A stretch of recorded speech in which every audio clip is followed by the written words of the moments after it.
Hello guys, आप लोग का स्वागत है आपके अपनी यूट्यूब चैनल टॉपर्स इन पर। तो डेली की तरह हम लोग आज भी मॉर्निंग अपडेट लेकर आए हैं। जितनी भी इंपॉर्टेंट अपडेट आज के न्यूज़पेपर में आई है वो सारी की सारी अपडेट हम लोग देखने वाले हैं। जो भी साथी चैनल पर नए हैं पहले तो चैनल को सब्सक्राइब कर लें और बेल आइकन को भी जरूर दबा दें। तो चलिए स्टार्ट करेंगे वीडियो को।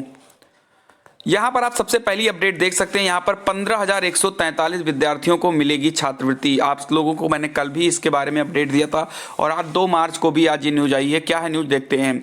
उत्तर प्रदेश के राजकीय सहायता प्राप्त और स्थानीय निकाय के स्कूलों में कक्षा 8 में पढ़ने वाले 15,143 छात्र छात्राओं को मिलने वाली राष्ट्रीय आय एवं योग्यता आधारित छात्रवृत्ति योजना परीक्षा 2022-23 के लिए सोमवार से ऑनलाइन आवेदन शुरू हो गए हैं।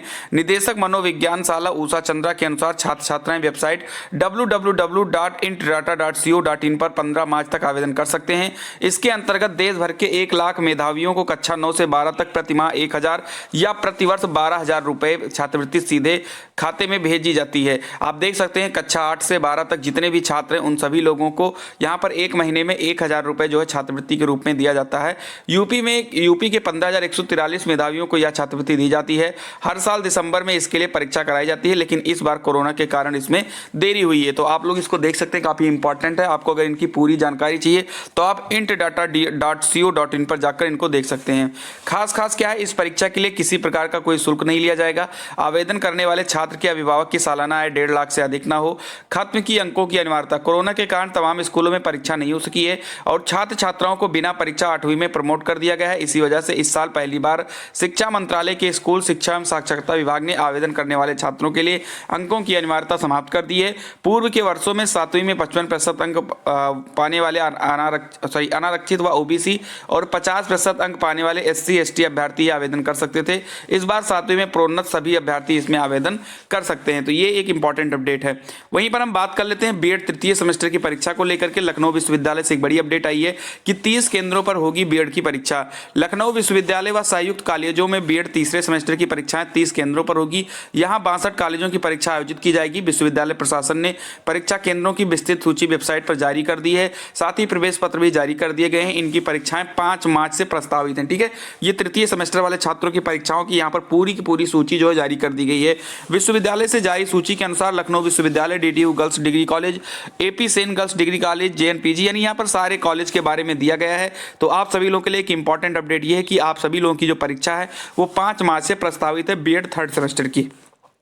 वहीं पर हम बात कर लेते हैं यूपी टेट परीक्षा को लेकर के। यूपी टेट परीक्षा लीक हुआ और उसके बाद में डेली जो है नए खुलासे सामने आ रहे हैं। आज के भी न्यूज़पेपर अमर उजाला में निकल के आया है कि यूपी टेट पेपर लीक मामले में 4 मुख्य आरोपियों के खिलाफ आरोप पत्र तैयार। उत्तर प्रदेश सहायक शिक्षक पात्रता परीक्षा 2021 पेपर लीक केस के 4 मुख्य आरोपियों व मास्टरमाइंड के खिलाफ SIT ने आरोप पत्र तैयार कर लिए हैं। इनमें सचिव परीक्षा नियामक प्राधिकारी संजय उपाध्याय और प्रश्न पत्र मुद्रण करने वाली कंपनी के निदेशक राय अनूप प्रसाद दिसंबर में लखनऊ से गिरफ्तार किए गए के व्यापम घोटाले के आरोपी संतोष चौरसिया और कंप्यूटर लैब संचालक बलराम राठी उर्फ बबलू का नाम शामिल है। चारों आरोपियों के खिलाफ जल्द आरोप पत्र अदालत में पेश कर दिए जाएंगे। यहाँ पर लिखा है UP TET paper leak case में STF ने प्रश्न पत्र मुद्रण करने वाली कंपनी RSM फिनसर्व लिमिटेड के निदेशक राय अनूप प्रसाद को 29 नवंबर और सचिव परीक्षा नियामक प्राधिकारी प्रयागराज संजय उपाध्याय को 1 दिसंबर को गिरफ्तार कर जेल भेजा था। मामले में सूरजपुर कोतवाली में केस दर्ज कराया था। आरोपियों से पूछताछ के बाद STF ने इस मामले में अन्य गिरफ्तारियां की थी इस कड़ी में 15 दिसंबर को। तो कुल मिलाकर यहां पर जो है गिरफ्तारियां हुई हैं, उन सभी पर जो है मामले चल भी रहे हैं और गैंगस्टर एक्ट के अंतर्गत संपत्ति जब्त करने की तैयारी भी चल रही है। सूरजपुर कोतवाली में दर्ज किए केस में शुरुआत में गैंगस्टर एक्ट के अंतर्गत कार्रवाई की गई थी, लेकिन उस दौरान आरोपियों को कोर्ट में पेश किया गया तो कोर्ट ने गैंगस्टर एक्ट में कार्रवाई पर सवाल उठाए थे। लेकिन अब गहन जांच के बाद एक बार फिर आरोपियों पर गैंगस्टर एक्ट के अंतर्गत कार्रवाई कर संपत्ति जब्त करने की तैयारी शुरू कर दी गई है। तो आप ये देख सकते हैं कि इन सभी लोगों के ऊपर जो है बहुत ही कड़ी कार्रवाई की जा रही है। चलिए वहीं पर हम आ जाते हैं अगली अपडेट को लेकर के। तो आरक्षण में आयु सीमा छूट की मांग ने पकड़ा जोर। प्रदेश सरकार ने आर्थिक रूप से कमजोर सवर्ण अभ्यर्थियों के लिए 10% आरक्षण की व्यवस्था बनाई है।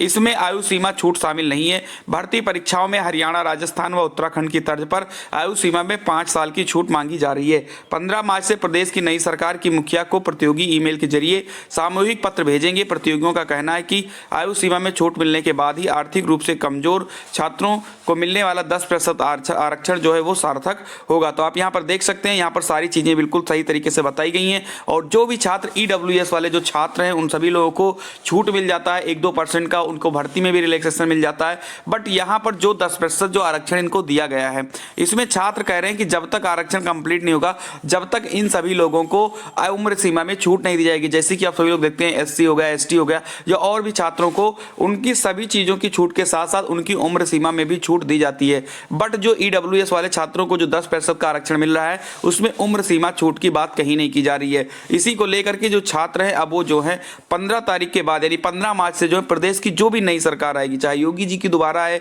चाहे अखिलेश की सरकार है, या किसी की भी सरकार है, ये सभी लोग जो है अपना सामूहिक पत्र भेजेंगे और इन सभी लोगों को जो है अपनी जो उम्र सीमा की छूट है उसको भी इन लोगों को लेना है। उसी के बारे में छात्र जो है बात कर रहे हैं और उसी को लेकर के छात्र जो है प्रयासरत भी हैं। जैसे कि इन्होंने कहा कि उत्तराखंड में जो है आयु सीमा में 5 साल की छूट मांगी जा रही है। ठीक है, उत्तराखंड में, हरियाणा में और राजस्थान में यहाँ पर ऑलरेडी छूट दे दी गई है। ठीक है, और उसी की तर्ज पर जो है 5 साल की छूट जो है यहाँ पर भी मांगी जा रहा है, उत्तर प्रदेश में भी। चलिए वही आते हैं अगली अपडेट की तरफ। अगली अपडेट है कि अप्रैल और मई महीने में होगी जेईई मेन की परीक्षा और यहाँ पर सब कुछ बता दिया गया कि नेशनल टेस्टिंग एजेंसी पोर्टल पर ऑनलाइन आवेदन विंडो ओपन 31 मार्च शाम 5 बजे तक आवेदन कर सकेंगे। और पहले सत्र की परीक्षा 16 से 21 अप्रैल तक और दूसरे सत्र की परीक्षा 24 से 29 मई तक चलेगी। निगेटिव मार्किंग भी होगी। ऑनलाइन आवेदन पत्र में सुधार का मौका नहीं है, ये भी ध्यान दें सभी लोग। यहाँ पर छात्र ध्यान दें कि इस बार ऑनलाइन आवेदन पत्र भरने के बाद उन्हें त्रुटियों में सुधार का मौका नहीं मिलेगा। एनटीए ने छात्रों को साफ निर्देश दिया है कि वे आवेदन पत्र ध्यान से भरें,